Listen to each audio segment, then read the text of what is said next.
Oi gente, hoje eu vou estar falando um pouquinho sobre genética bacteriana.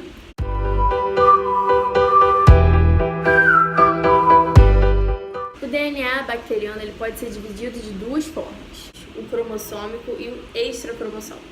O cromossômico ele é conhecido como nucleóide e nele contém informações essenciais da bactéria, ou seja, a bactéria não sobrevive sem ele. A bactéria, diferentemente dos humanos, ela tem uma cópia única de seu DNA.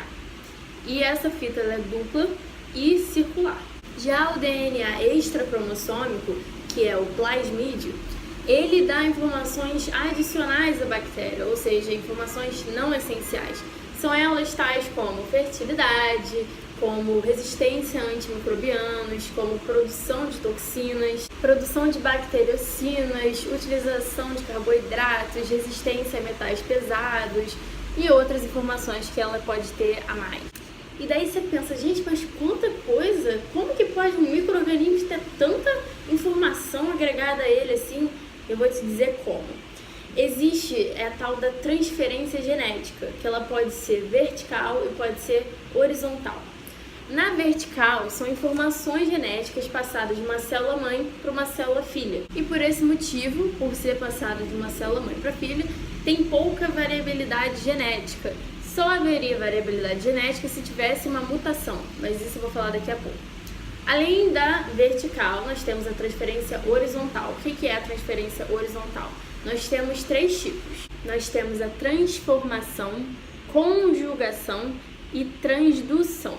As três são formas de passar essa informação genética de duas células da mesma geração, uma para outra. Então isso confere uma maior variabilidade genética. A transformação nada mais é do que a bactéria pegar um DNA livre no ambiente e agregar para si essa informação genética. E a transformação ela foi descoberta de uma forma muito interessante, que foi o seguinte: pegaram duas cepas de bactérias, uma cepa lisa e uma cepa rugosa. A cepa lisa era capsulada, ela possuía a cápsula, né? E ela era patogênica. E a rugosa não, ela não possuía cápsula e não era patogênica, ou seja, não causava nenhum tipo de doença. A cepa lisa, quando era aquecida nesse experimento, ela morria. E morta, ela não é mais patogênica. E a cepa rugosa nem precisava ser aquecida porque ela já de início não causava nenhum tipo de doença.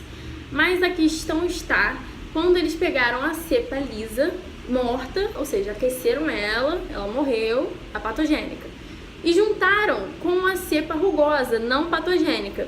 O que aconteceu nesse meio com as duas cepas?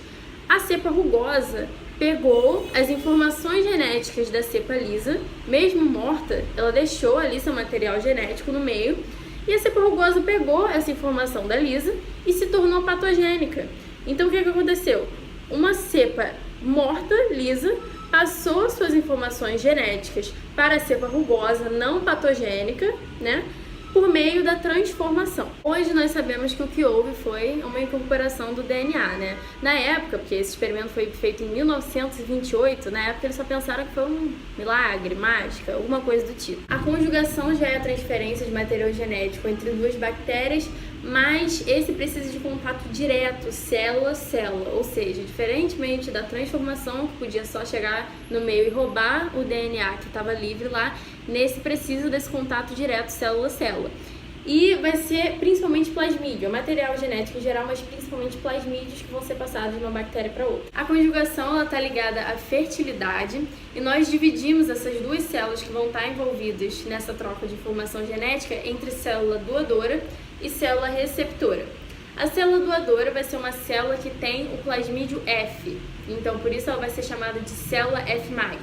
E a célula receptora, ela não vai ter esse plasmídio, por isso ela vai ser chamada de célula F-.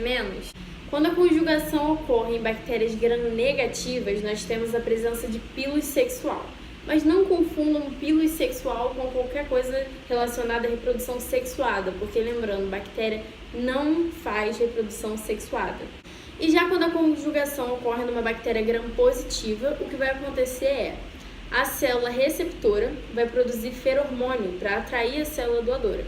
E a célula doadora, uma vez estimulada pelo feromônio, ela vai produzir substância de agregação. Agora aqui um OBS, que já que a gente está falando de transferência de material genético, se por um acaso nesse plasmídio F, que está sendo passado de uma célula doadora para a célula receptora, tiver alguma informação de virulência ou de resistência a algum tipo de antibiótico, isso vai levar à disseminação desse fenótipo entre as bactérias, ou seja, vão se proliferar ainda mais com essa informação que vai ser ruim para nós seres humanos. E agora o último mecanismo de transferência horizontal nas bactérias é a transdução.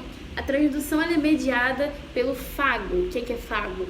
É um bacteriófago, é um vírus que afeta somente bactérias. E na transdução nós temos o ciclo lítico e o ciclo lisogênico. E aí nós temos os fagos líticos e os fagos temperados, mas os fagos líticos eles são muito agressivos, então assim, a gente não vai ter uma boa transdução por eles. Mas os fagos temperados eles já são menos agressivos e aí a gente vai ter o estado de lisogenia. E as últimas considerações sobre a transdução: no ciclo lítico a gente tem a formação da partícula transdutora. O que é partícula transdutora? É a junção do capsídeo fágico com o DNA clivado da bactéria. E agora voltando um pouquinho, vocês lembram quando eu falei que no mecanismo de transferência vertical de bactérias tinha pouca variabilidade genética e que só teria se tivesse uma mutação? Então, vamos falar um pouquinho sobre mutação. Existem vários tipos de mutação. Para começar, ela pode ser espontânea ou induzida. A espontânea, ela é uma mutação que ocorre por algum erro na replicação, algum erro próprio da bactéria no sistema de reparo, ou seja, é um erro de transcrição mesmo.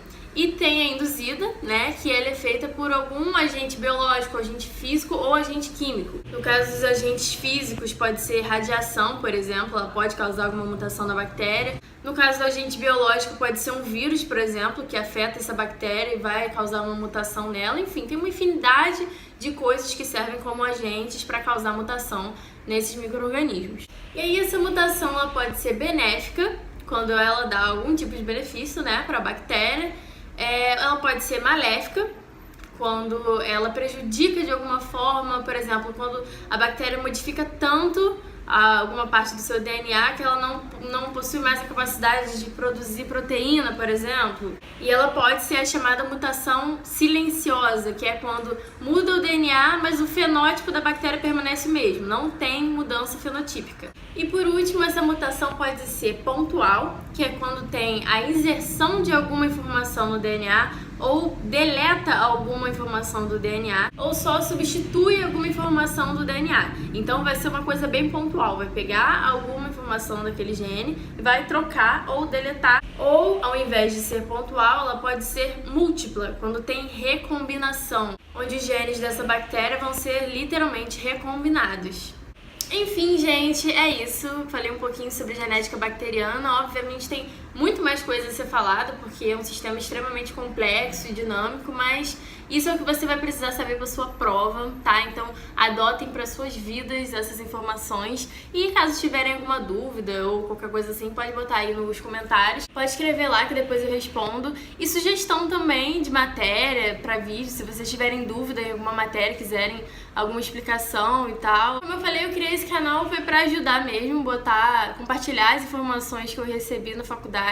Então, gente, qualquer ajuda que vocês precisarem, eu tô aqui, é só escrever lá, ou se quiser me chamar no privado, eu vou deixar aqui embaixo o meu Instagram, caso queiram mandar direct. Enfim, é isso, tô aqui pra ajudar, então espero ter ajudado de alguma forma com esse vídeo.